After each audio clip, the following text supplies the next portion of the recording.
is there anything that you guys are going to do for the people that purchased the previous 12K that happen to have some issues? Blackmagic, why are you taking long to announce this camera? DaVinci Resolve 18.5, that is the best DaVinci Resolve to date. Let me explain. So there is no new Blackmagic Pocket Cinema at NAB, but that is fine. We saw the improved Blackmagic URSA 12K, but my question is, obviously this is improved, which we like, that we are happy. Blackmagic, yes, but is there anything that you guys are going to do for the people that purchased the previous 12K that happen to have some issues? Obviously there's a new one. What happened to the people that actually got the old 12K? And that is the question that I need answer from Blackmagic. Obviously there's a new improved OLPF.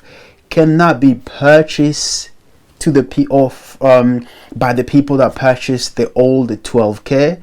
That is one thing that I do not know about Blackmagic. We would love to hear something from you guys. Obviously we are going to talk about the new, basically what Blackmagic did.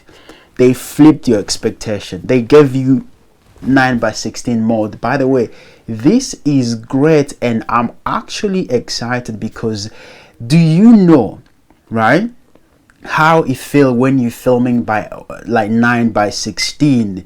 And first of all, 9x16, it's taking over. Whether you like it or not, is going to be the standard for commercial and just advertisement, because people watch content on their phone, and big companies and manufacturer and just everyone in general, they are getting comfortable to advertise their service in 9x16, right? And let me tell you, so I just finished filming for Samsung and Vodafone for the Samsung S23 Ultra, and I promise you, right, it was 9x16, and all the time I was literally struggling with my camera. I will show you the work before we talk. Come with me on an epic night out in London with Samsung and Vodafone using the brand new Samsung Galaxy S23 Ultra.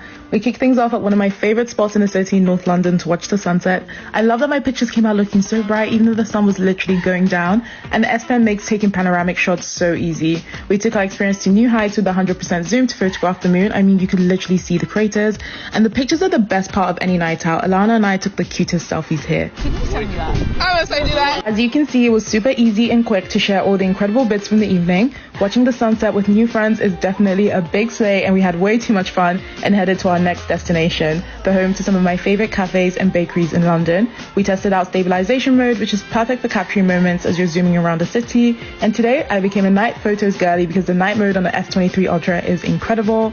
Our final stop was Millbank. I had to get shots of myself, the view, everything in portrait mode.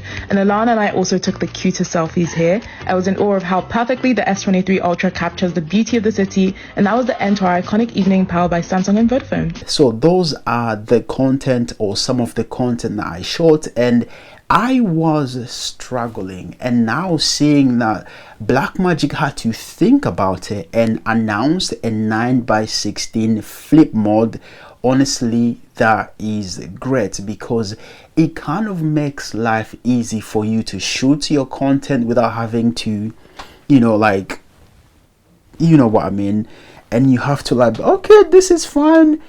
So Blackmagic, thank you for that. Obviously we was expecting a new camera, and I don't know why you guys are not releasing that. I was so excited, and listen, I actually have the red Epic W ready, and the idea, obviously, I've been comparing this to the Blackmagic Pocket 4K, 6K, 6K Pro, and I was like, dang, when Blackmagic released that new camera, we are going to compare it to the red Epic W8K, and obviously that camera did not come. But it's actually good to see a few improvements with the 12K, which is quite good, because I felt like that camera really upset a lot of people, especially when they wanted to use like very sharp lenses. And now that Blackmagic have kind of worked out a solution with bringing another version of that camera, I would love for the people that purchased the first camera to also be compensated in some way, because trust me, you know, when you purchase a camera and you just try it and it does work and it doesn't work in some ways, and then the manufacturer actually acknowledge that there's actually something wrong or there's something that can be improved, and then they get to improve that, I feel like there should be something at least to make those people feel like you guys think about them, which I'm sure you guys would work something up. So now let's talk about my expectation. First of all, Blackmagic, why are you taking long to announce this camera? It's been over 2 years, and NAB was everyone's hope to see that camera. And listen, Sony have announced some cameras, and I'm not saying you should announce a camera. I'm just saying you should think about the people that are ready to kind of see what you guys have coming.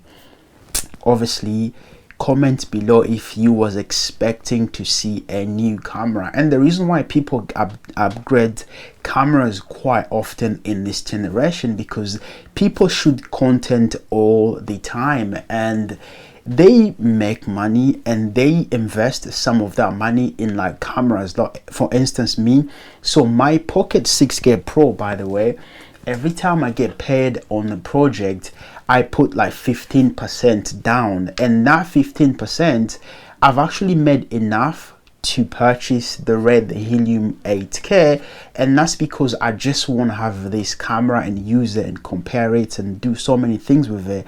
And there's a little chunk left that could have gone to a new Blackmagic cameras, because I've got 3 Pocket 6K Pro that are on rental right now, and I feel like we need something else, because like I said, when Blackmagic releases a camera, they always release something that is a future proof, and I believe that camera that's coming next is going to be dope. Also, guys, DaVinci Resolve 18.5, that is the best DaVinci Resolve to date. Let me explain.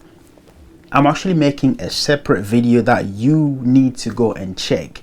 First of all, there's so much improvement, and there's a few things that I do like. The first is relights. You do have the ability to relight your scene, especially when you film and you feel like some part of your scene does not have enough light. Example, inside the car, you have spotlights. You do have a few different 2 more that just make the whole thing great, or the whole scene great, which is actually good.